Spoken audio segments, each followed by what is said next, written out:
یوې اروپایي ښځې ولې په پارلمان کې وژړل؟ نن درته ډېره ښکلې ویډیو لرم، هیله ده تر پایه یې وګورئ او زموږ چینل سبسکرایب کړئ. دې ښځې د اروپا پارلمان کې د ژړا په حالت کې وویل: زه د اسلامي هیوادونو له ډلې یو هیواد ته لاړم ترڅو د مسلمانانو له حاله ځان خبر کړم. ټوله ورځ مې روژه ونیوله.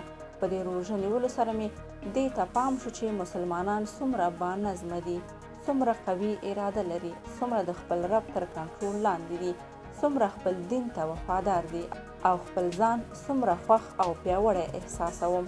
دوی چې خپل رب سره دومره مینه لري، نو د دوی رب به څومره مهربان او مینه ناک وي چې د خپل دین په خاطر په ځان دومره زحمت ګالي.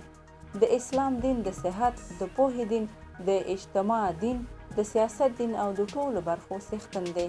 نو درنو لیدونکو، په خپل دین ویاړ وکړئ او ټول مسلمانان خپلو کې لکه د ورونو زندګي تیره کړئ.